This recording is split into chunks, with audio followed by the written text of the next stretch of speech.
Simple steps to unlock wealth and get rich fast. Most people spend their entire lives trading their most precious asset, time, for a currency they don't understand. They wait for a someday that never comes. But what if the code to rapid wealth wasn't hidden in a complex algorithm, but in 10 simple, overlooked shifts in your daily reality? Forget the slow grind. It's time to install the software of the wealthy and turn the impossible into your new baseline. This is not just about money. It is about the total liberation of your potential. Chapter 1. The Poverty Virus. Identifying your financial blind spots. Your thoughts are the architects of your destiny. David O. McKay. You are carrying a ghost in your blood. It is silent. It is ancient. It has no face. Yet it dictates every move you make, every dollar you earn, and every dream you let die before it can breathe. I call it the poverty virus. This is not a biological disease, but a neurological one, a collection of scripts, whispers, and shadows passed down through generations like a heavy, rusted chain. You didn't choose it. You were born into a world that breathed it into your lungs before you could even speak. Think back, close your eyes, and travel to the kitchen table of your childhood. What did you hear? Was it the sound of abundance, or was it the sharp, jagged tension of we can't afford it? Was it the noble lie that money is the root of all evil, or the poisonous myth that rich people are greedy? These weren't just words. They were commands. They were software updates being installed into your subconscious mind while you were too young to defend yourself. Now, as an adult, you wonder why you hit a glass ceiling. You wonder why money slips through your fingers like water, or why you feel estranged, cold guilt the moment you start to succeed. That isn't you. That is the virus protecting its host. The human brain is a master of survival, not a master of wealth. If your internal map says that money equals danger, or that being rich means being a bad person, your brain will sabotage your bank account to save your soul. It will make you forget a crucial meeting. It will make you overspend on a whim. It will keep you small, because small feels safe. But safety is a slow death. To get rich fast, to live the life you were built for, you must first burn the old map. You must hunt down these blind spots with a torch and a blade. Most people are living a lie they never questioned. They think they want wealth, but their nervous system is screaming in terror at the thought of it. We see this in the everyday person who works 3 jobs but never has a dime. Not because they lack effort, but because they are subconsciously allergic to profit. They view money as a finite resource, a small pie where taking a slice means someone else goes hungry. This is the ultimate deception. Wealth is not a pie. It is a fire. When you light a torch from a flame, the original flame does not grow smaller. It spreads. It creates more light. It kills the cold. Yet, the virus tells you that to be good is to struggle. It paints a picture of the starving artist or the honest broke laborer as a peak of morality. Let's cut through that noise right now. Poverty provides no one with bread. Being broke helps exactly 0 people. There is no dignity in lack, and there is no virtue in being unable to provide for your family or your future. Look at the titans who shifted the world. Think of someone like Oprah Winfrey, born into the jagged teeth of poverty and trauma. Had she accepted the script that her circumstances defined her worth, she would have remained a statistic. Instead, she performed a violent mental reboot. She realized that her value was not tied to her history, but to her capacity to serve and solve. She stopped seeing money as an enemy and started seeing it as a tool for massive global impact. She broke the script. She killed the virus. You must do the same. You must stop apologizing for your hunger. Your desire for wealth is not greed. It is your potential trying to manifest in the physical world. To kill a virus, you must starve it. You starve the poverty virus by replacing, if only with I am. This is a precision of the mindset coach meeting the fire of the soul. Your brain has a filter called the reticular activating system, the RAS. It is a heat-seeking missile for whatever you believe to be true. If you believe the world is rigged against you, your RAS will find every piece of evidence to prove you right. You will see closed-door high prices and no in every shadow. But when you perform a system reboot, you rewire the hardware. You begin to look for the high-speed routes. Instead of asking, how can I survive this month? You ask, what problem can I solve today that the world will pay me a fortune for? This shift is visceral. It is the difference between a predator and prey. A prey animal looks at the world and sees threats. A predator looks at the world and sees opportunity. You are the architect of your own neurological reality. Consider the everyday entrepreneur who decides to quit the 9 to 5 grind. At first, the virus screams. It tells them they're failing. It tells them to go back to the safety of a paycheck. But the ones who win are those who lean into the discomfort. They treat their fear like fuel. They realize that the blind spot was never their lack of talent. It was their lack of permission. They were waiting for someone to tell them it was okay to be powerful. I am telling you now, the cage is open. It has always been open. The only thing keeping you inside is the habit of looking at the bars. We do not change by thinking. We change by doing. To flush the virus out, you must take immediate, physical action that contradicts your old scripts. If you have always been afraid to look at your bank account, open it today and stare at the numbers until the fear dies. If you have always felt guilty about wanting luxury, go to a place of excellence, a high-end hotel lobby, a gallery, a showroom, and breathe in the air. Remind your body that you belong in the presence of greatness. This is the forge. We are taking the raw iron of your current life and throwing it into the furnace of conviction. It will be hot. It will be uncomfortable. The old version of you will cry out as it melts away. Let it. That version of you is a shadow. The person who emerges will be made of steel and light. You are moving from the slow grind to high velocity. This requires a total obsession with clarity. You must know exactly what you want, why you want it, and why you deserve it. Do not wait for a sign. Do not wait for the right time. The right time is a ghost that will haunt you until you are in the grave. There's only the pulse in your wrist and the fire in your gut. Every second you spend entertaining a limiting belief is a second you are stealing from the person you are meant to become. You're not a victim of your past. You are the commander of your future. The virus is dead. The system is clean. The throne is waiting. This is the end of your apprenticeship with lack. From this moment forward, you are a hunter of value. You will no longer walk to the world with your head down, hoping for crumbs. You will walk with the heavy, rhythmic step of someone who knows the gold is buried exactly where they stand. You have identified the blind spots. You have seen the infection for what it is, a lie designed to keep you manageable. You are no longer manageable. You are a force of nature. You are a storm of intent. The world is not something that happens to you. The world is a canvas that responds to the pressure of your will. If you want wealth, you must be willing to become the person who can handle it. That means total emotional intelligence, absolute mental discipline, and a heart that is unafraid of its own magnitude. Take a breath. Deep. Fill your lungs with the oxygen of a new reality. Feel the blood moving through your veins, free of the old scripts. You are clean. You are focused. You are dangerous to the status quo.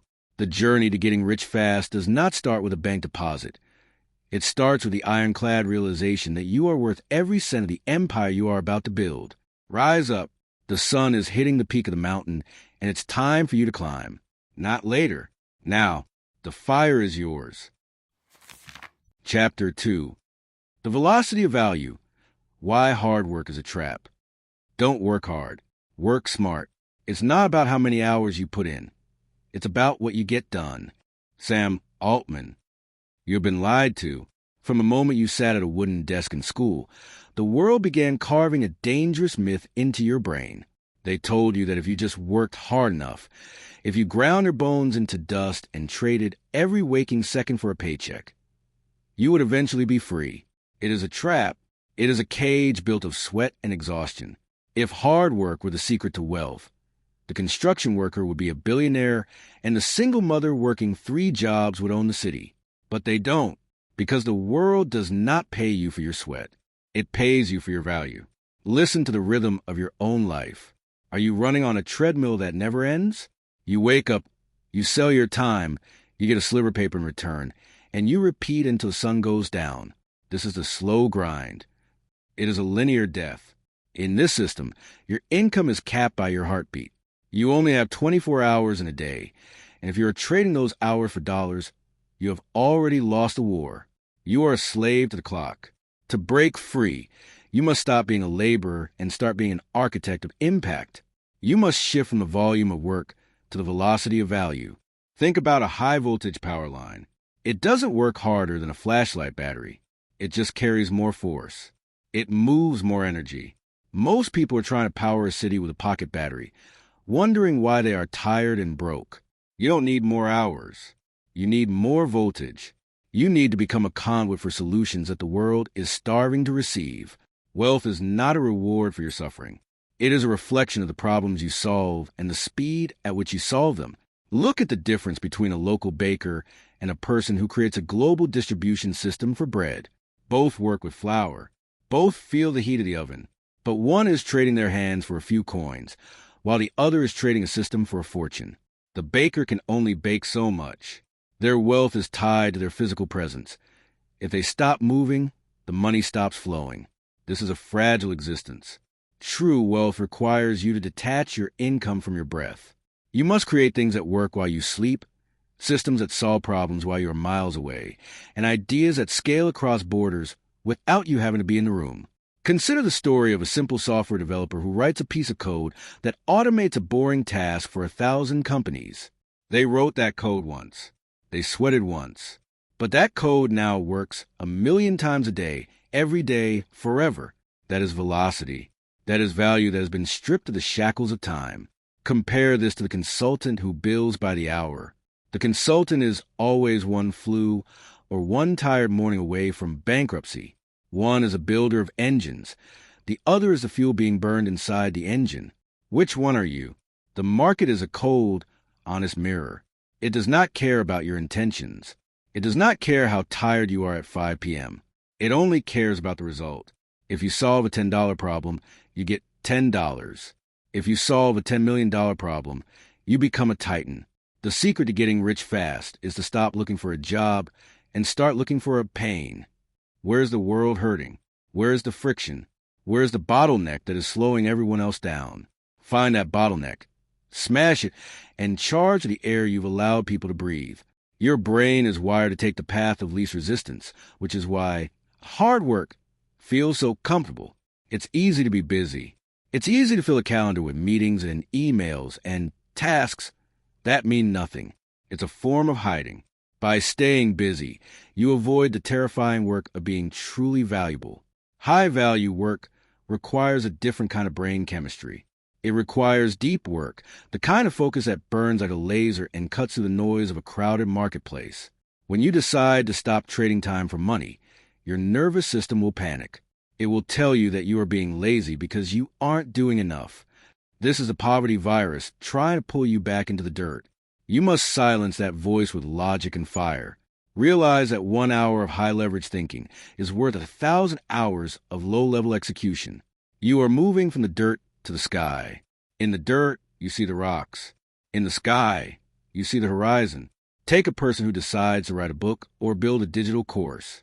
At first, they are working for free. The virus screams, "You are wasting your time. Go get a real job." But they are actually building a digital asset, a piece of intellectual steel that will stand long after they are gone. They are planting a forest that will feed them for decades. The laborer, meanwhile, is just picking up sticks. Stop picking up sticks. Start planting the forest. To command a premium price, you must become a premium person. You cannot sell $1 million solution if you have $1,000 mind. This means you must invest in your own vessel of value. What skills do you have that are rare? What insights do you possess that others cannot see? If what you do could be done by anyone with a week of training, you are replaceable. And if you are replaceable, you will always be poor.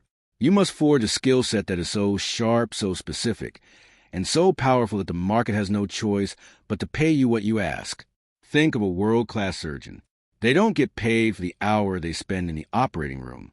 They get paid for the 10 years they spent learning how to move the knife in exactly the right way.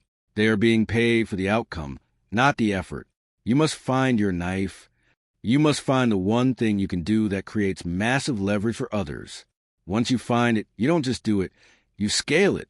You use technology, you use media, and you use teams to broadcast that value to the ends of the earth. This is the rebirth of your career. You are stripping away the old skin of the worker and revealing the bones of creator. A creator does not ask for a raise. A creator dictates the terms of the game. A creator does not look for work. They look for leverage. Every morning, ask yourself, am I moving stones or am I building crane? If you are moving stones, stop, sit still, think, find the leverage. The crane is waiting to be built. The clock is ticking. But it doesn't have to be your enemy. When you master the velocity of value, time becomes your partner. It becomes the wind at your back rather than the wall in your face. You are no longer desperate for the weekend. You are no longer counting down the minutes until you can stop being yourself. You are alive, you are moving, and you are creating wealth at a speed that will terrify those who are still stuck on the treadmill. Do not let another day pass where you trade your life for a pittance. The trap of hard work is designed to keep you too tired to realize you're in a cage. Break the bars. Stop valuing your sweat and start valuing your impact. The world is waiting for you to solve its problems. It is ready to pour its riches into your hands the moment you stop being busy and start being effective. Step off the treadmill. Walk into the forge. Sharpen your mind until it cuts like glass. The era of the grind is over. The era of the titan has begun. Not later. Now, seize your power. Chapter 3. High-speed networking. Building your wealth circle. You are the average of the 5 people you spend the most time with. Jim Rohn. You are being pulled down by an invisible weight. It isn't your lack of talent. It isn't your lack of ambition. It is the gravity of the people you allow into your inner circle.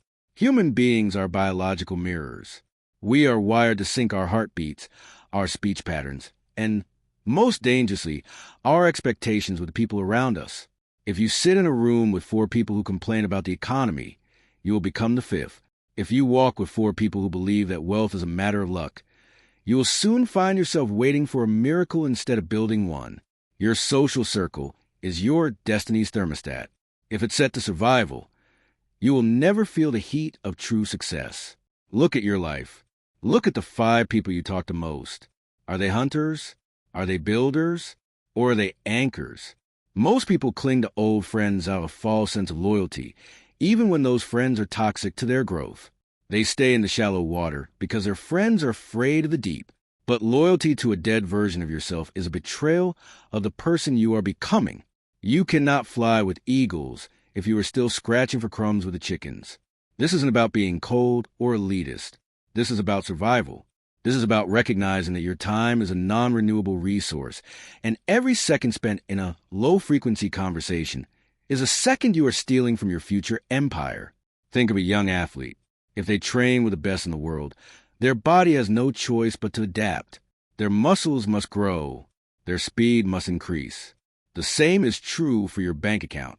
When you enter a room where your current big win is everyone else's small mistake, your brain goes into shock.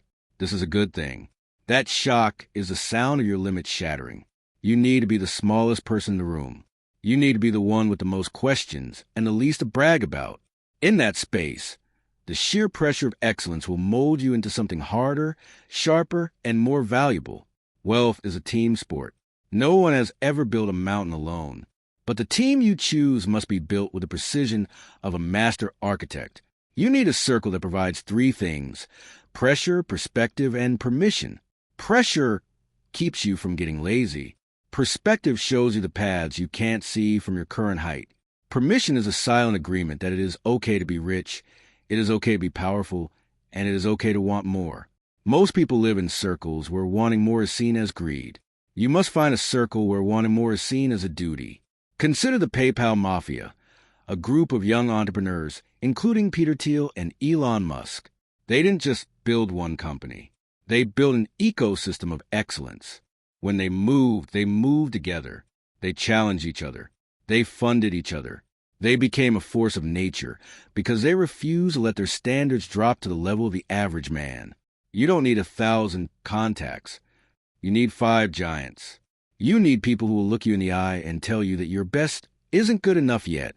Think about the local business owner who finally joins a high-level mastermind. For years, they struggled to make 6 figures. They were the rich one in their family, so they felt they had made it. But then they sat at a table where people were moving six figures in a single afternoon. Suddenly, their success felt like a failure. That discomfort is where wealth begins. It is a moment your brain realizes that the impossible is actually standard operating procedure for someone else. Once you see it, you can't unsee it. The barrier is gone. The only thing left to do is match their velocity. How do you get into these rooms? Most people wait for an invitation that will never come. They think they need to earn their way in before they can even show up. Wrong. You must force your way into the proximity of power. This is a high-speed route. You don't wait for a seat at the table. You build a table next to theirs, or you offer to serve the meal. You must become a value seeker. Do not ask a wealthy person, "Can I pick your brain?"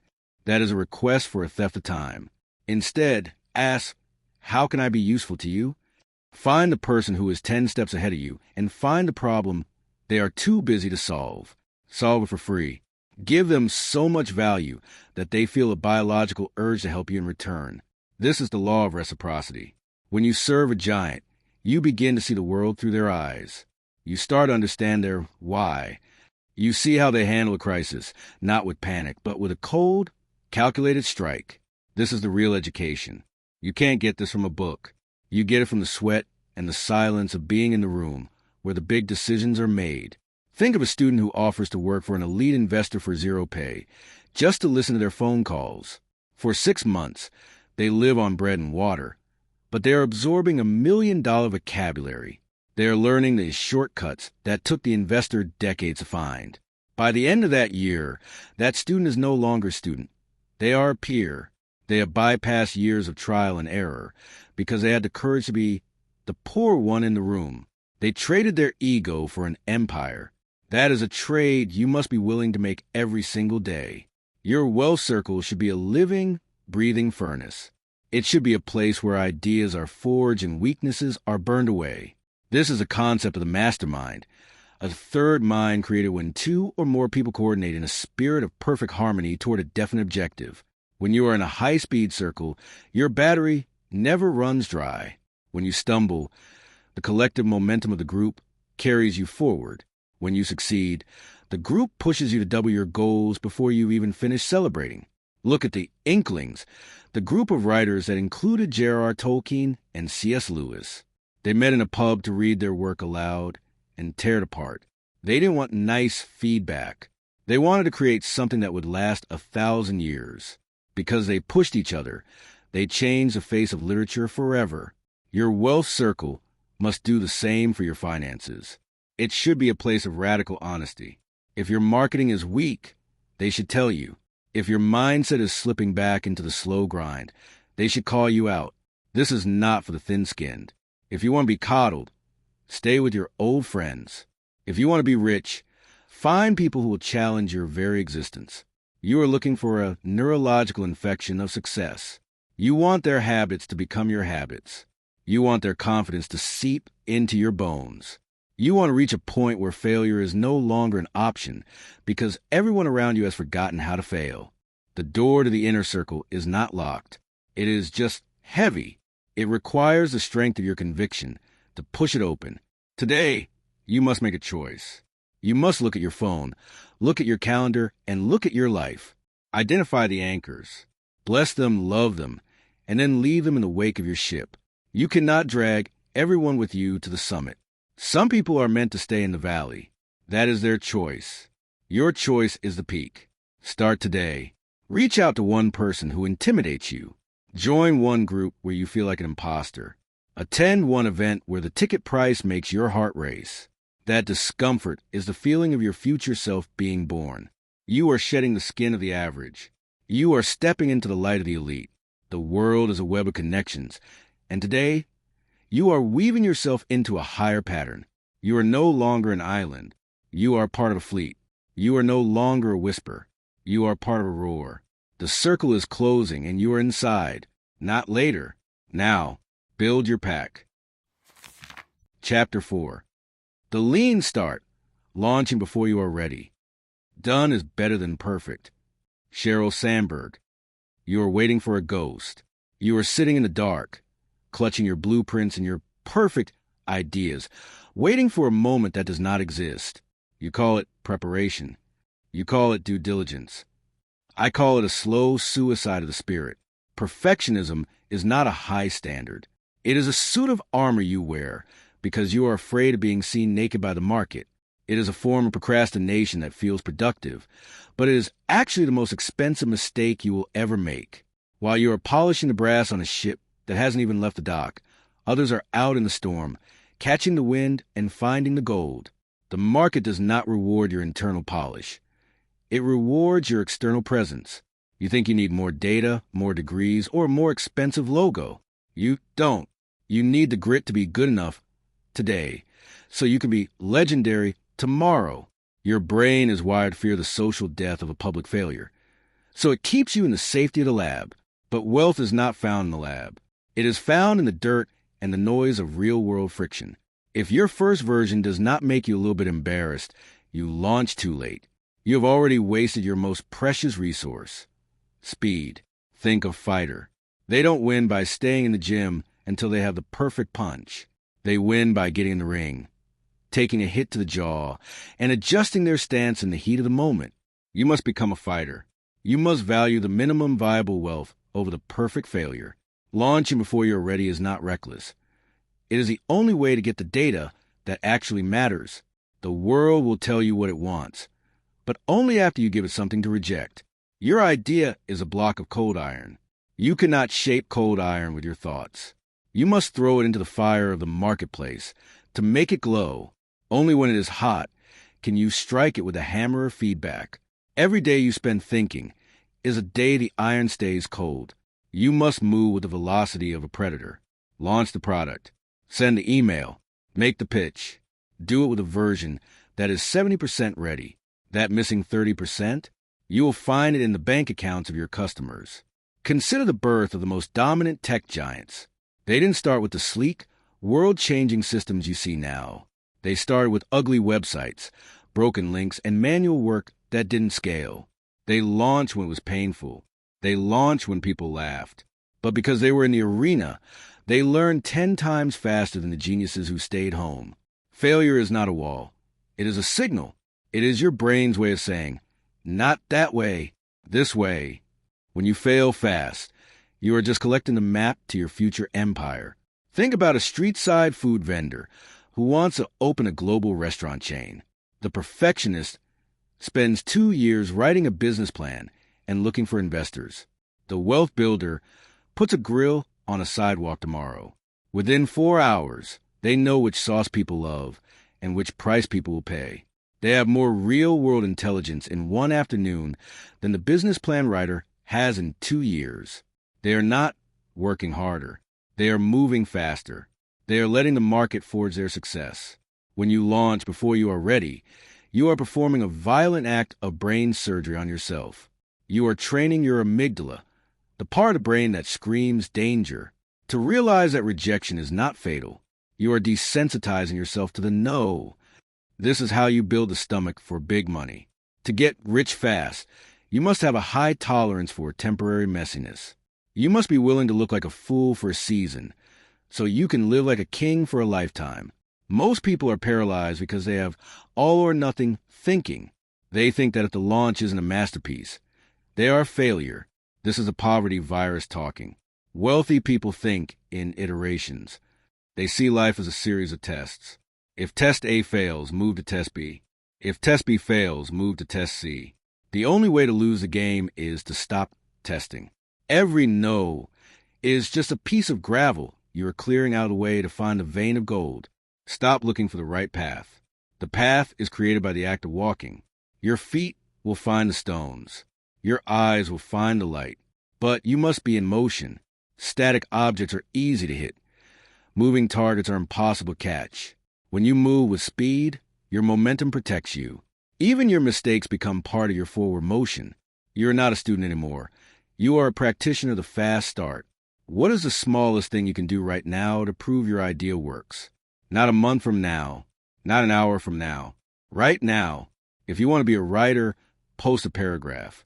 If you want to be a consultant, call your first lead. If you want to sell a product, Put up a landing page and see if anyone clicks. This is the lean start. It is the art of stripping away the fat until only the bone and steel remain. You don't need a team. You don't need a budget. You need a pulse and a sense of urgency. I have seen people build million-dollar empires, starting with nothing but a cell phone and a desperate hunger. They didn't wait for a grant. They didn't wait for permission. They started where they stood with what they had. They used the friction of their current life as the spark to light the fire. They understood that ready is a lie told by the weak to justify their cowardice. The only ready that exists is the moment you decide that your current reality is no longer acceptable. You must fall in love with the rough draft. Your life is a rough draft. Your business is a rough draft. Your wealth is a rough draft. The beauty is in the refining, not in the beginning. But you cannot refine a blank page. You cannot steer a parked car. You must get the wheels turning, even if the engine is smoking and the tires are flat. You can fix the car while it's moving. You cannot fix it if it's sitting in the garage. The world is full of thinkers who are broke. It is full of planners who are stagnant. Do not join their ranks. The arena is calling for you. It is dusty, it is loud, and it is where the trophies are handed out. Today, you are going to do the thing you've been polishing for too long. You are going to release it into the wild. You're going to let the world judge it, break it, or buy it. You are a creator of reality, and reality is built by the bold. The lean start is your declaration of independence from the opinions of others. You are saying, I am enough. My idea is enough. This moment is enough. You are choosing the fire of action over the frost of perfection. Every second you wait, your fire grows dimmer. Every step you take, the light grows brighter. The doors are open. The market is waiting. Your future is screaming for you to show up, not as a polished statue, but as a living, breathing, imperfect force of nature. Go out there and make a mess. Then turn that mess into a masterpiece. Not later. Now, launch the fire. Chapter 5. Digital Gold Mines, Leveraging the Global Marketplace. The Internet is the ultimate leverage. You can reach everyone, and it never sleeps. Naval Ravikant.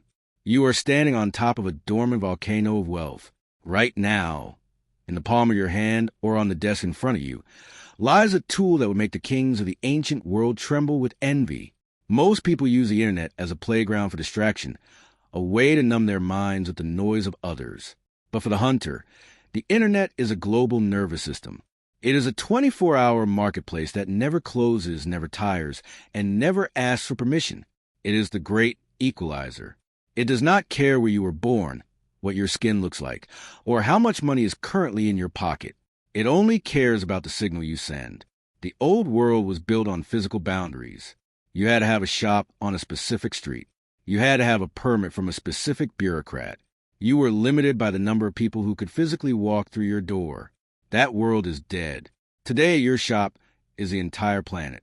You can solve a problem for a person in Tokyo while you are sleeping in Toronto. You can sell a digital product to 1,000 people at once without ever touching a piece of inventory. This is not just a change in technology. It is a change in the very nature of human survival. We have moved from the age of muscle to the age of digital leverage. Think about the sheer velocity of this. In the past, if you wrote a book, you had to beg a publisher for a chance. You had to wait months for a printing press. Now, you hit publish on a digital platform, and your words are available to billions in seconds. You are no longer a passenger in the economy. You are the pilot. But to seize this, you must stop being a consumer of the web and start being creator.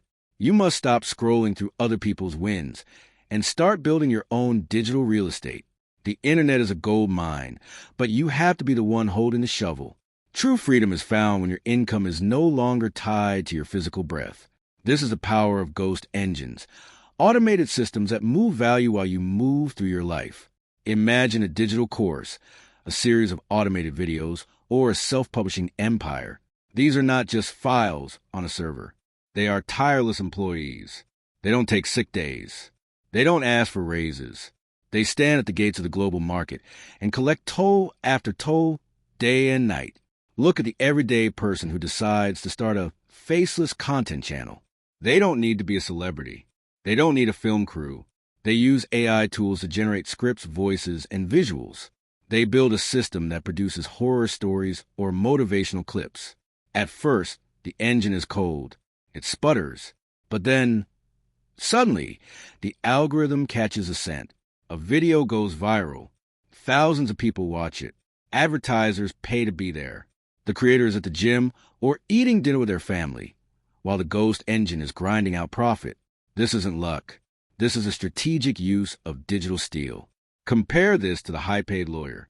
The lawyer is brilliant, but they are a manual labor of the mind. If they don't show up to court, they don't get paid. Their wealth is a fragile tower built on their own exhaustion. You want a fortress. You want to build assets that exist independently of your ego. Whether it's e-commerce stores that fulfill themselves or digital books that sell on Amazon while you sleep, the goal is the same. Build once, sell forever. This is the alchemy of the modern age. You are turning your thoughts into digital code, and that code is being traded for hard currency around the clock. Your brain is not used to this kind of scale. Evolutionarily, we are wired to understand one-to-one interactions. We understand trading a fish for a spear. We struggle to grasp one to millions. This is why most people stay small. Their biology is afraid of the vastness of the digital world. They feel like a tiny voice in a deafening storm. But the storm is where the energy is. To thrive, you must rewire your nervous system to think in systems, not in tasks. When you launch a digital product, you're firing a neurological flare into the global dark. Some people will ignore it. But because the reach is so wide, you will find the tribes that are starving for what you have. This is the beauty of the niche. In your hometown, there might only be 3 people interested in your specific expertise. On the internet, there are 300,000. Your job is not to please everyone. Your job is to find your people and solve their specific pain with brutal efficiency. The digital world rewards the bold and consistent. The algorithm is a mirror of human desire. If you provide value, it will lift you up. If you provide noise, it will bury you. Most people quit because they don't see results in the first week. They don't realize that a digital gold mine is built layer by layer. Every post, every product, and every link is a brick in your fortress. You are training the world to recognize your signal.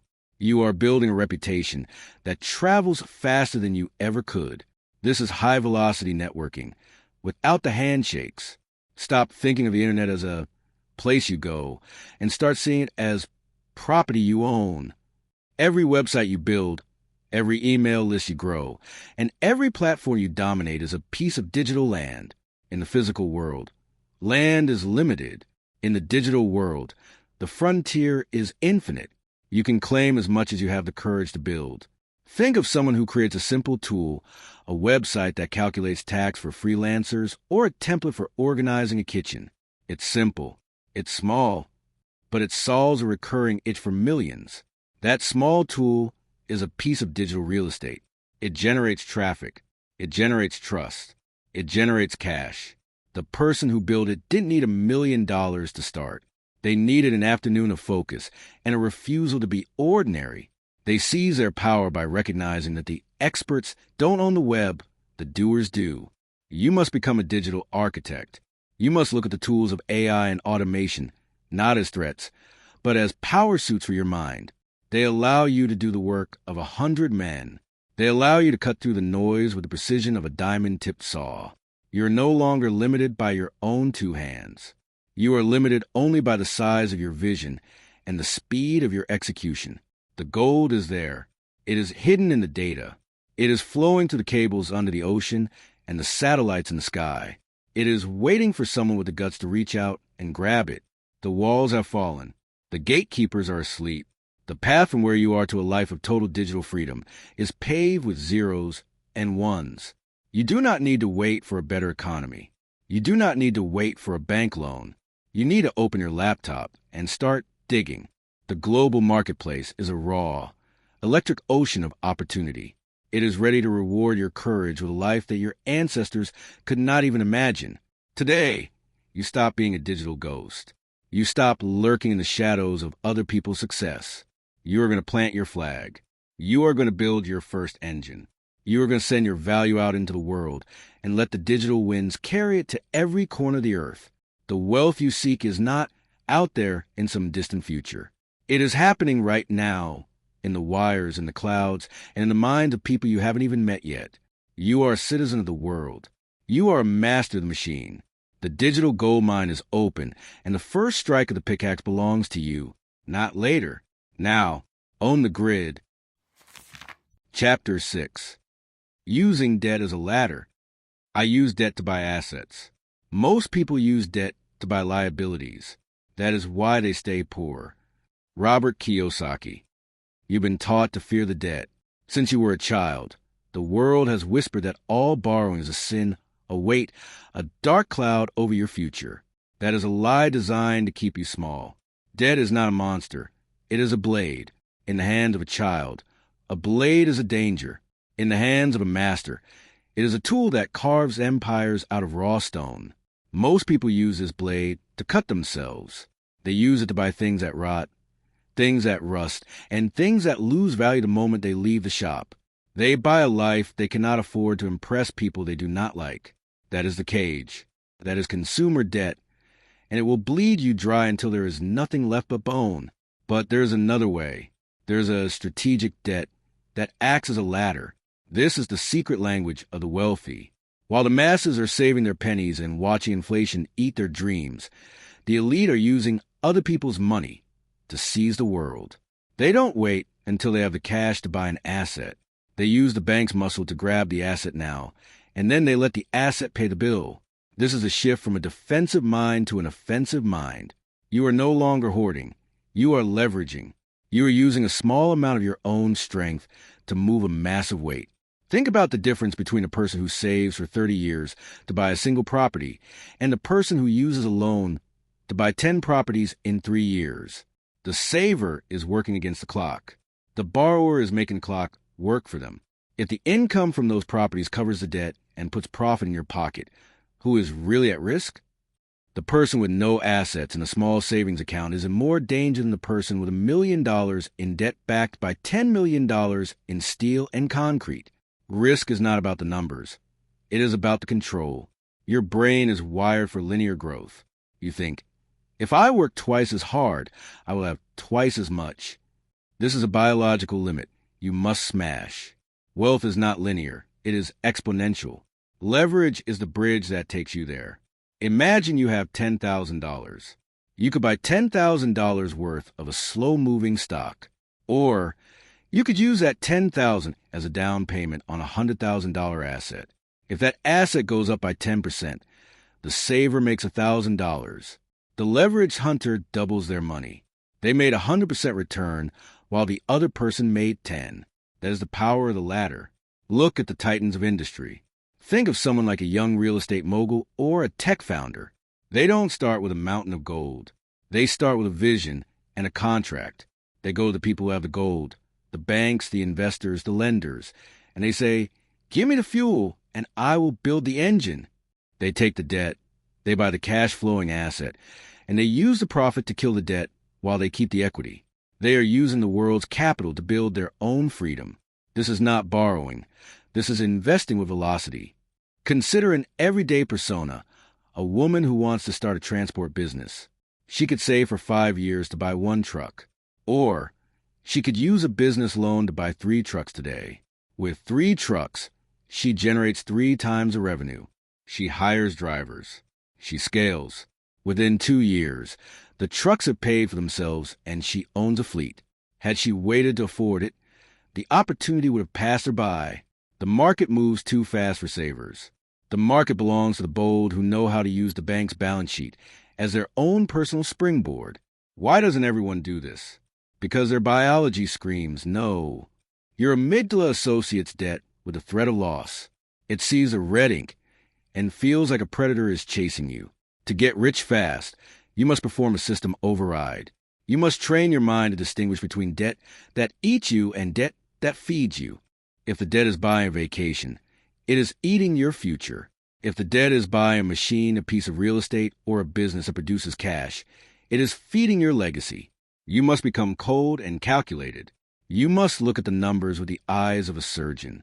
If the cost of the money is 5%, but the asset returns 15%, you are being paid 10% to play with someone else's money. That is a winning game. Most people are too emotional to see the math. They feel the weight of the loan, but they don't see the velocity of the growth. You must strip the emotion away. Money is just a tool. Debt is just a high-octane fuel. Think of a pilot. They know that speed is what keeps the plane in the air. If they go too slow, they stall and fall. Leverage is your speed. It allows you to get off the ground and stay above the clouds. Yes, if you mishandle the controls, it can be dangerous. But the answer isn't to stay on the ground. The answer is to learn how to fly. You must study the art of the deal. You must understand cash-on-cash return. You must stop looking at the price and start looking at the yield. Your credit score is not just a number. It is your reputation in the eyes of the machine. It is a measure of how much the world trusts you with its power. You must treat this number like the most valuable weapon in your arsenal. You don't build credit to buy a bigger TV. You build credit so that when the perfect opportunity appears, a distressed property, a business for sale, a market crash, you can strike with the force of 1,000 men.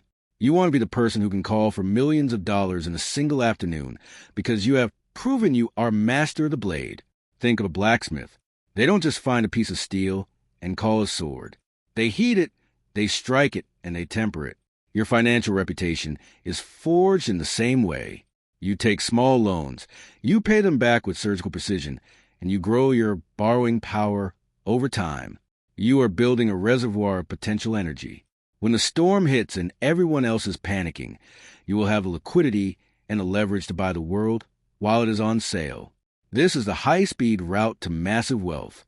It is about moving from what can I afford to what can I control. The wealthy do not own things. They control things. They use debt to gain control of assets, and they use those assets to buy more control. It is a cycle that feeds itself. You are moving from a world of scarcity, where you have to sweat for every penny, to a world of abundance, where capital seeks you out because you know how to make it multiply. The ladder is standing right in front of you. Most people are using it to climb down into a pit of consumerism. They are tying the rungs around their necks. But you are going to use it to climb to the sun. You are going to stop fearing the numbers and start mastering the flow. You are going to look at debt not as a burden, but as a bridge. Today, I want you to audit your life. Look at every dollar you owe. Is it an anchor or is it a sail? If it's an anchor, cut it loose as fast as you can. If you don't have a sail, start building one. Learn the rules of the banks. Study the tax codes that reward the borrowers. Understand that the system is rigged in favor of those who use debt to create value. You are no longer a victim of the economy. You are a strategist. You are a player in a high-stakes game, and you finally have the playbook. The gatekeepers are ready to lend to the masters. Show them you are a master. Take the blade. Carve your future. Not later. Now, climb the ladder. Chapter 7. The Salesman's Soul, Mastering the Art of Persuasion. You will get all you want in life if you help enough other people get what they want. Zig Ziglar. You have been running from the word sales your entire life. You think it is something dirty, a trick played in the shadows, or a hollow ritual used to steal from the unsuspecting. Stop. That thought is a parasite. It is a wall between you and the wealth you claim to want. Look at the world with fresh eyes. Everything you see, the chair you sit in, the device in your hand, the roof over your head, exists because someone had the courage to persuade another human being. To sell is to serve. It is the act of moving someone from a place of pain to a place of power. If you truly believe your product, your service, or your idea can change a life, then remaining silent is betrayal. Persuasion is the oxygen of the economy. Without it, the fire of progress dies. Wealthy people do not happen to be good at sales. They are wealthy because they master the soul of influence. They understand that every human heart is beating with a specific rhythm of needs and fears. Your job is not to talk. Your job is to listen until you hear the crack in their armor, the place where they are hurting, where they are stuck, or where they are dreaming of a bigger life. This is the salesman's soul. It is not about greed. It is about radical empathy. When you solve a problem that keeps someone awake at night, they do not give you money. They trade their currency for your cure. They are grateful to pay you. They are eager to be led by you. Think of a doctor. When they tell you that you need surgery to save your life, they are selling. They are persuading you to take an action that will heal you. Do you call the doctor pushy? No, you call them a lifesaver. You must adopt the same surgical precision in your own work. You are not a beggar asking for a favor. You are a provider of light in a dark room. When you stand in the truth of the value you bring, your voice changes. Your eyes change. The world can sense your conviction, and the world bows to conviction. Your brain is a storytelling machine. From the moment our ancestors sat around the first fires, we have used stories to survive. Logic makes people think, but emotion makes them act. If you try to sell with facts and figures, you are speaking to prefrontal cortex, the part of the brain that loves to doubt and delay. You will trigger a no before you even finish your sentence. To get a yes, you must go deeper. You must speak to the limbic system, the seat of feeling, memory, and survival. You must paint a picture of the future so vivid that the listener's brain cannot distinguish it from reality. Most people fail because they talk about what they do. The masters talk about why it matters. They don't sell a car. They sell the feeling of the wind and the status of the driver. They don't sell a software program. They sell 3 hours of extra time to spend with your children. They cut through the noise by touching the bone of the problem. When you speak to a person's pain, you are not being manipulative. You are being honest. You are reflecting their own reality back to them so they can finally fix it. Consider the everyday person, a plumber who shows up at a flooded house at midnight. He doesn't need to sell his service. The pain is the salesman. He simply shows a homeowner a dry basement and peace of mind.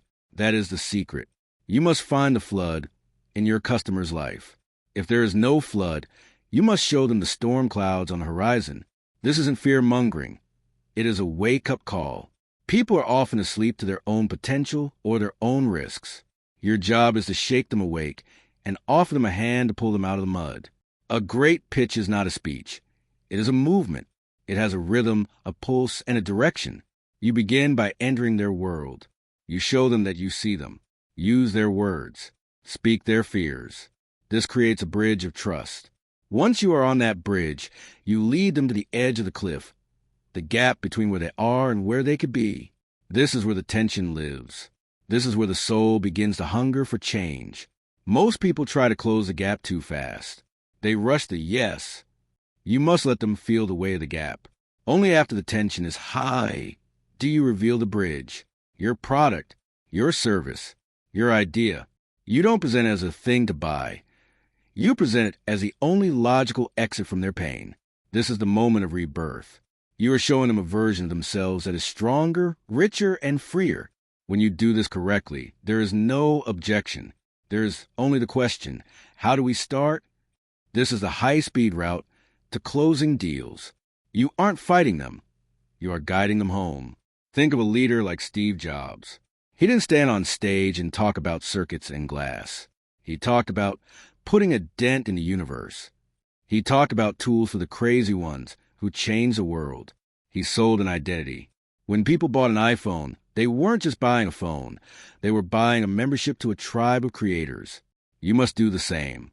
Whatever you sell the identity that comes with it. Give your customers a way to see themselves as heroes. If you can make someone feel like a hero, they will follow you into the fire. You must practice the cold strike. This is the ability to state your price and stay silent. Most people lose the sale because they are afraid of the silence. They state their fee and then immediately start justifying it because they feel the itch of the virus, the fear that they aren't worth it. Silence is the sound of power. When you speak your truth and then stop, you are telling the other person's brain that you are a person of value. You are saying that your time and your solution are non-negotiable.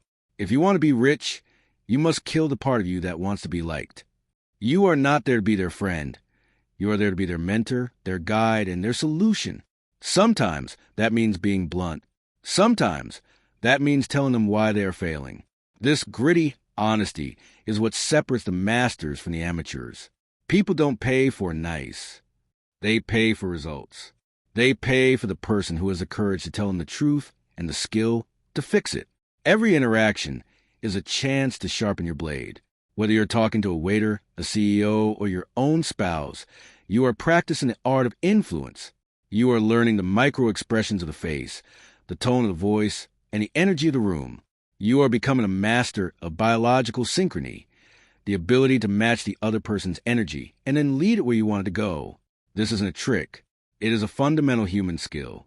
It is the core of your wealth-building machinery. The world is full of people waiting for someone to tell them what to do. They are waiting for a leader. They are waiting for a sign. You are that sign. You are that leader. When you master the art of persuasion, you have the keys to every door on the planet. You can raise capital. You can build teams. You can move mountains with nothing but the air in your lungs and the fire in your heart. Today, you are going to stop hiding. You are going to look for an opportunity to influence someone. You are going to find a problem, and you are going to offer a solution with such conviction that it leaves them breathless. You're going to embrace the salesman soul. You're going to realize that your wealth is directly tied to the number of lives you touch and the number of people you persuade to rise higher. The marketplace is a massive electric arena. It is loud, it is fast, and it is hungry for value. Step into the center of the ring. Speak your truth. Offer your cure. Watch as the world opens its gates to you. Not later. Now. Own the room. Chapter 8. Compounding Momentum, the Snowball Effect. The first 100,000 is a nightmare, but after that, you've got a momentum that the world cannot stop. Charlie Munger. You are standing at the edge of a great silence. For days, months, or perhaps years, you've been pouring your sweat and your soul into a vessel that looks empty. You look at your bank account and you see a trickle. You look at your business and you see a spark. The world whispers that you are failing because they cannot see the pressure building behind the concrete. But wealth is not a steady climb. It is a buildup of force that eventually shatters the dam. This is a law of compounding momentum, the hyper-compounding strike. Most people quit when the water is just inches from the top. They walk away right before the flood.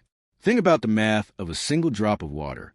If you double its volume every minute, for 25 minutes, you have a small puddle. It is boring. It looks like nothing.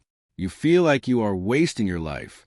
But in the 30th minute, that puddle becomes an ocean that drowns a room. Wealth works in this exact brutal rhythm. The beginning is a test of your bone and your grit. It is slow. It is grueling. But once you hit the knee of the curve, the velocity changes. It stops being about your effort and starts being about the weight of what you have built. You are moving from a slow grind to a state of unstoppable force. You must understand the biology of this momentum. Your brain is wired to expect linear results. If you work 10 hours, you expect 10 units of reward. When the world only gives you 1 unit, you feel a deep physical pain. You feel cheated. But the wealthy do not work for units of reward. They work for units of asset velocity. They know that the early wins are just a kindling. You don't take that kindling to keep yourself warm today.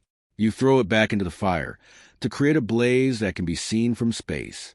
You must resist the urge to eat your seeds. Every dollar you reinvest right now is worth $1,000 in your future. This is the difference between a survivor and a conqueror. Look at the titan who builds a software company. In the first year, they have 10 users. They make almost nothing. They are living on coffee and a dream. A normal person would look at those 10 users and say, this is a hobby. But the titan sees those 10 users as 10 engines of feedback. They take every cent they earn, and they pour it back into the code. They don't buy a new car. They don't upgrade their life. They sharpen their blade. Suddenly, those 10 users become 100, then 1,000, then 1,000,000. The effort to get from 10 to 100 was the same as the effort to get from 100,000 to 1,000,000. That is the snowball effect. Consider the story of an everyday person, a woman starting a small e-commerce brand. Her first month, she profits $500. The poverty virus tells her to go out and celebrate. It tells her she earned a nice dinner. If she listens, she kills the momentum. She resets the clock to 0. But if she takes that 500 and buys more inventory or better ads or a faster system, she has just doubled her firepower. She is no longer just a seller. She is a builder of a compound machine. She is using her wins to buy more wins. This is where the magic of hypercompounding happens. You aren't just waiting for years for a bank to give you 5% interest. You are creating your own interest rate through the speed of your decisions. You are reinvesting your wins within weeks, not decades. You're looking for force multipliers. If a new tool saves you 2 hours a day, buy it. If a new mentor saves you 2 years of mistakes, pay them.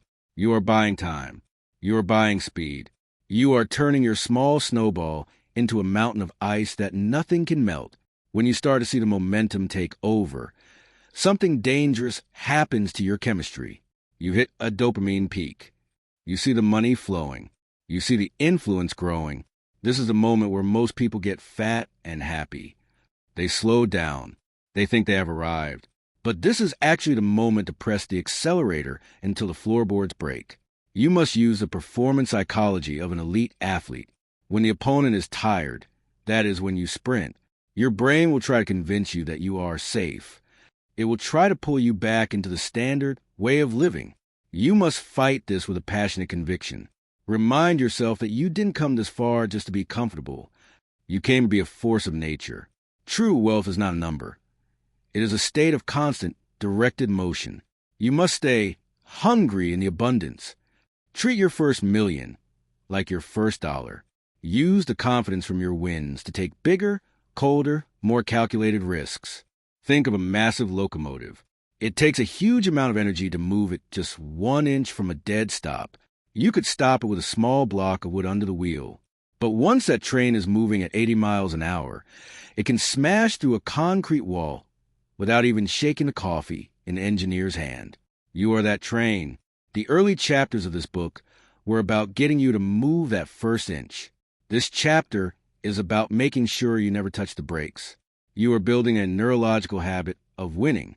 You are teaching your nervous system that success is your natural state. How do you maintain this velocity? You build systems that do not rely on your mood. You create a wealth architecture that reinvests automatically. If you have to think about being successful every day, you will eventually get tired. If you build a machine that forces you to be successful, you become a legend. This means setting up your business and your life so that the default action is growth. It means surrounding yourself with people who think that doing nothing is a sin. Look at someone like Warren Buffett. He didn't get rich because he was a genius on day one. He got rich because he started when he was a child and he never, ever stopped to snowball. He didn't take the money out to buy a fleet of planes in his 30s. He kept the money in the forge. He let the steel get harder and thicker with every passing year. Now, the momentum is so great that he can move entire markets by just saying a word. That is the end state of the snowball effect. Total, effortless dominion over your financial reality. You must become a momentum hunter. Look at your daily routine. Where's the friction? What is slowing down your reinvestment? If you have to wait for a month to see your profits, find a way to see them in a week. If you're doing tasks that a machine could do, get the machine. You are the commander of this army. Your dollars are your soldiers. Every time a soldier comes back with a prisoner, you don't let them rest. You send them both back out to the front lines. You are building an empire through the sheer volume of your attacks. The silence is over. The pressure has reached the limit. The dam is starting to crack. Today, you are going to look at your wins, no matter how small, and you are going to weaponize them. You're going to take your profit, your time, and your energy, and you're going to hurl them back into the forge. You're going to commit to the hyper-compounding life. Stop looking at the horizon and start looking at the speed of your feet. Are you moving faster today than you were yesterday? Are you reinvesting more than you are consuming? If the answer is yes, then your wealth is an absolute certainty. It is a mathematical law. The snowball is rolling. The gravity of the market is pulling you down the mountain toward a valley of gold. All you have to do is stay on the path. The world will try to stand in your way. It will try to slow you down with its reason and its caution. Ignore it. A snowball does not negotiate with the trees in its path. It either rolls around them or it buries them. You are the weight. You are the speed. You are the momentum that will redefine your family's future for the next 100 years. Not later. Now, double the force. Chapter 9. The Sovereign Mindset. Protecting your time and energy. The difference between successful people and really successful people is that really successful people say no to almost everything. Warren Buffett, you are leaking power. Every time you say yes to a request that does not set your soul on fire, you are bleeding out the very energy required to build your empire. Most people treat their time like a handful of sand. They let it slip through their fingers, grain by grain, until the jar is empty. They think being busy is the same as being wealthy. It is not. Being busy is often just a socially acceptable way to avoid the terrifying work of being great. You are running in 1,000 directions. Try to please everyone. Try to catch every small opportunity, and wondering why you are still standing on the same patch of dirt. You are a slave to the yes. True wealth is not about how much you can do. It is about how much you can afford not to do. This is a sovereign mindset. A sovereign is the ruler of their own borders. They do not allow invaders to steal their peace or their focus. Your time is the only currency that cannot be printed, minted, or replaced. If you trade it for a maybe, you are bankrupt. If you trade it for someone else's agenda, you are a servant. You must learn to look at a good opportunity and kill it, so that the legendary opportunity has room to breathe. Think of a high-performance engine. It does not try to burn every type of fuel. It is built for a specific, high-octane strike. If you pour cheap oil into a Ferrari, the engine dies. Your mind is that engine. If you clog it with meaningless meetings, quick favors, and low-level distractions, you lose your edge. You lose your velocity. You must become a gatekeeper of your own life. You must learn to say no with a voice of steel. Not because you are mean, but because you are focused. Every no is a brick in the wall that protects your greatness. Your brain has a limited supply of willpower fuel every day. Every decision you make, no matter how small, burns a hole in that tank. When you try to do everything, you suffer from decision fatigue. By mid-afternoon, your brain is mush. You can no longer see the high ground. You can no longer make the bold, cold moves that generate real wealth. You end up making safe, small, tired choices. The virus loves this. It wants you tired. It wants you scattered. Because a scattered man is a manageable man. To rise, you must perform a radical surgery on your schedule. You must cut away the fat until only the bone remains.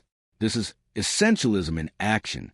It is the realization that 99% of what you think is important is actually noise. The 1%, the high-leverage tasks, the big deals, the deep work, that is the signal. When you silence the noise, the signal becomes a roar. You don't need to work 16 hours a day. You need to work 4 hours with the intensity of a dying sun on the one thing that actually moves a needle. Think of a master craftsman. They don't have 1,000 tools on their bench. They have 3, and they know exactly how to use them to carve a masterpiece. Look at a figure like Steve Jobs when he returned to Apple. He didn't add more products. He cut 70% of the line. He said no to 100 good ideas so they could build one perfect one. He understood that focus is not about saying yes to what you want. It is about saying no to the other 99 things are also good. That is how you build a $1 trillion legacy. You must be willing to be unproductive in the eyes of the world, so you could be unstoppable in the eyes of the market. How do you reclaim your throne? You start by auditing your energy leaks. Look at your life right now. Who are the people who leave you feeling drained? What are the tasks that make you feel like a machine? Those are the leeches. You must cut them off. You are not a charity. You are an engine of value. If something does not align with your mission, it is an enemy. You must treat it with the same ruthlessness that a storm treats a weak tree. You don't try to find time. You take it. Consider the everyday person who finally decides to protect their mornings. For years, they checked their emails the second they woke up. They let the world's problems flood their brain before they even had a coffee. They were starting every day in a defensive crouch. Then they decide to lock the door. No phone, no news, no people. For 2 hours, they focus only on their one big thing. In those 2 hours, they do more than most people do in a week. They have seized their sovereignty. They have realized that their energy is a holy fire, and they refuse to let the world blow it out. Wealth is the ability to walk away. If you cannot say no to a client who treats you poorly, you are not wealthy, no matter how much is in your bank account. If you cannot turn off your phone for a weekend to be with your family or your own thoughts, you are a prisoner. True riches are found in the quiet power of a man who knows his worth and refuses to haggle for it. You must build a life where your yes has the weight of a mountain because it is so rare. When you speak, the world should know that you have already rejected 1,000 other options to be there. Saying no is an art form. It is a physical act of bravery. When you say it, you will feel a pang of guilt. That is the old version of you, the people pleaser trying to survive. Let that version die. That version was broke. That version was tired. The new version of you, the sovereign, knows that every yes to a distraction is a no to your future. You are not being selfish. You are being stewardly. You are taking care of the most valuable asset you own, your mind. Practice the clean cut. When you decline an invitation or a project, do not explain yourself. Do not make excuses. Do not hedge. A sovereign does not apologize for their boundaries.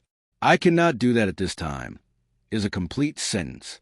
When you stop explaining, you stop giving people a way to negotiate with your time. You are setting a standard. You are teaching the world how to treat you. People will respect your time only when they see that you respect it yourself. Think of the quiet titan in any industry. They are hard to get a hold of. They don't go to every party. They don't answer every call. They are missing because they are busy building. They have realized that the world is designed to consume you. The media wants your attention. The marketers want your money. The people around you want your energy. If you don't have a wall, you don't have a life. Build the wall. Light the fire inside. Watch how the right people, the giants, the builders, start to seek you out because they recognize the smell of focus. Today, the leak stop. You're going to go through your calendar with a red pen, and you are going to bleed it dry. You are going to cancel the meetings that mean nothing. You're going to say no to the person who is picking your brain. You're going to reclaim your morning, your energy, and your soul. You are stepping back into the center of your own life. The sovereign mindset is not a luxury for the rich. It is a requirement to become rich. You cannot build a castle if you are constantly helping everyone else fix their fences. You have a mountain to climb. You have a fire to stoke. You have a legacy to forge. Every distraction is a thief. Every maybe is a trap. You are a creature of intent. You are a master of focus. Take a breath. Feel the silence of your own power. You are no longer a leaf in the wind. You are the wind itself. You are the one who decides where the energy flows. The world will wait for you. The world will adapt to you. The moment you decide that your time is worth a fortune, the world will start paying it. Not later. Now, guard the fire. Chapter 10. The Exit Strategy, Automating Your Freedom. The best work is not what you do yourself, but what you can get done through others. Andrew Carnegie. You have built a mountain. You have clawed your way through the dirt, fought the poverty virus, and lit a fire that the world can finally see. But here's a hard truth. If your wealth requires your heartbeat to stay alive, you are not free. You are just a high-paid prisoner. Most people build a business only to realize they have actually built a more expensive cage. They are the engine, the fuel, and the driver all at once. If they stop, the world stops. That is not an empire. That is a job with a fancy title. To seize your true power, you must become a ghost. You must build a machine so precise, so cold, and so efficient that it no longer knows your name. Look at your daily life. If your phone is a leash that jerks your neck every time it rings, you are failing the final test of wealth. True riches are measured in time, not just zeros. You want a life where your bank account grows while you are walking through a forest, while you are sleeping, or while you are creating your next masterpiece. This requires a violent shift in your identity. You must stop being the doer and start being the architect. You are not the hammer. You are the one who designs a factory that makes the hammers. This is the exit strategy, not exiting the world, but exiting the manual labor of your own existence. Think of a pilot. A great pilot spends most of the flight letting the autopilot handle the sky. They are there for the vision, the strategy, and the storms. They don't try to flap the wings with their own arms. You've been trying to flap the wings. You are exhausted because you think no one can do it as well as you can. That ego is a thief. It is stealing your freedom. To rise higher, you must trust the steel of your systems more than the sweat of your brow. You must build a business Bible, a set of laws so clear that a stranger could walk in and run your kingdom without asking you a single question. We live in the age of the silicon mind. Right now, there are tools that can think, write, and sell faster than any human who has ever lived. If you are not using AI and automation to replace your own brain, you are choosing to be obsolete. You must treat these tools as a digital bloodline, a nervous system that never sleeps and never makes a mistake. You can automate your marketing, your sales, and your customer service. You can build a ghost army that works for the price of a few bolts of electricity. This isn't just about saving time. It's about increasing the velocity of your wealth to a level that your human hands could never touch.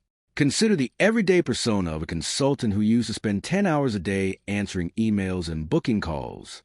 They were drowning in the slow grind. Then they built a system. They used AI to filter the leads. They used automated funnels to close the deals. They hired a virtual assistant to handle the mess. Suddenly, their work week went from 60 hours to 6. Their income didn't drop. It exploded. Why? Because the machine doesn't get tired. The machine doesn't have bad days. By removing themselves from the gears, they allowed the gears to turn at 1,000,000 miles an hour. This is the alchemy of automation.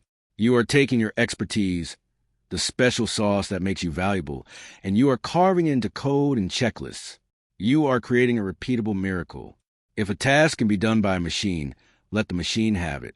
If a task requires a human heart, hire a heart and give them the map. Your job is to stay at the summit. Your job is to look at the horizon and decide where the ship goes next. You cannot see the horizon if you are busy scrubbing the deck. Your greatest enemy in this final stage is your own need for control. You feel a neurological itch to jump back in. You think, it will be faster if I just did it myself. Stop. That thought is a trap. Every time you just do it yourself, you are teaching your team and your systems that they don't need to be strong. You are sabotaging your own freedom. You must practice the law of the clean hand. If you have delegated a task, your hand must stay off it. Even if they do it 80% as well as you, that is a win, because that 80% costs you 0 seconds of your life. Think of a figure like Henry Ford. He didn't build every car. He built the assembly line. He created a system where every man knew exactly where to strike the metal. He could walk away from the factory, and the cars would still roll out the door. That is the business Bible. It is a document of fire and steel. It lists every process, every response, and every move. It is the DNA of your success. When you have a Bible, you don't have employees. You have disciples of your vision. You are no longer managing people. You are managing the system that manages the people. This shift will feel like a rebirth. You'll feel a strange, cold silence where the stress used to be. Do not be afraid of that silence. That is the sound of sovereignty. It is the sound of a man who has finally stopped trading his life for paper. You are now free to use your energy for high-level strikes, the big moves, the massive acquisitions, the legacy projects. You have moved from the dirt of the worker to the throne of the owner. Wealth that dies with you is not wealth. It is just a temporary pile of gold. True wealth is an inheritance of systems. You want to build something that your children and their children can step into without having to reinvent the wheel. You are forging a machine that will breathe for generations. This requires you to think in centuries, not weeks. Every time you automate a process, you are adding a year to your life. You are buying back your future from the hands of the clock. Look at the world's most successful brands. They don't depend on one person. If the CEO of a global coffee chain disappears today, the coffee will still be served tomorrow. The flavor will be the same. The profit will be the same. That is the ultimate goal. You are building a brand and a system that is bigger than your ego. You are creating a sovereign asset. It is a living thing that feeds you, protects you, and grows without you. Today, you must identify the 3 things you do every day that a system should be doing. Write them down. Then kill them. Create the checklist. Find the software. Hire the person. Do not worry about the cost. The cost of a system is a pittance compared to the cost of your soul being stuck in the mud. You are investing in your exit. You are buying the key to your own handcuffs. The moment the machine takes its first breath without you, you have won the game of life. You have reached the end of the manual. The shore is behind you. The old life of the slow grind is a fading memory in the mist. You have the mindset of a titan, the circle of a giant, and the systems of an emperor. There is nothing left to do but let go of the oars and set the sail. The world is vast, and it is yours to command. You have unlocked the wealth that was always inside you, and you have carved it into the physical world with the precision of a master. Go forth and live. Travel to the places that make your heart beat faster. Spend time with the people who make you laugh until your ribs ache. Create art for the sake of beauty. Help those who are still stuck in the poverty virus. Find their way out. You can do all of this because your wealth is now a force of nature, a storm that you started, but that now moves under its own power. You are sovereign. You are an architect. You are free. The machine is running. The gold is flowing. The sun is rising on a life without limits. Not later. Now. Step off the gears. Conclusion. The world does not need more people who are making a living. The world needs people who have come alive. Howard Thurman. The journey we have shared was never about the paper in your wallet. Money is a shadow. It is merely the scorecard that tracks the intensity of your light. This journey was about the internal revolution, the total reconstruction of the man or woman required to command that wealth. You have walked through the fire and refused to burn. You have shattered the rusted chains of your childhood scripts. You have finally learned to value your impact over your sweat. By building a circle of fire and a system of steel, you have shed the skin of the victim to reveal the unbreakable bone of the conqueror. As the silence follows these final words, do not go back to sleep. The standard reality is a predator. It will try to pull you back into gray fog of the average. It will whisper that this was just a fleeting dream, a temporary spark in the dark. But you know the truth. You have seen the light. And once the eyes are open, they cannot be closed. You have the high-speed code written into your very biology. You are no longer a spectator of the economy. You are a creator of worlds. Every dollar that flows into your account is now a holy testament to your courage and your clarity. Go out and build with savage joy. Go out and lead with the calm of a king. Let your wealth be a lighthouse for a world drowning in scarcity. Show them that getting rich fast is not a hollow scam, but a spiritual duty for those who refuse to live small. Your legacy is no longer a distant prayer. It is a physical, unstoppable reality. The throne is not given, it is taken. The future is not found, it is forged. The fire is not outside of you, it is you. You now hold the keys to a kingdom that was always yours to claim. Remember, simple is not the same as easy, but it is the definition of attainable. The only distance remaining between your current bank balance and your ultimate vision is the velocity of your next step. Do not let this be another voice you simply listen to. Let this be the precise moment your old life ended and your empire began. The world's architects are waiting for you to take your seat. The clock is dead. Your time is now.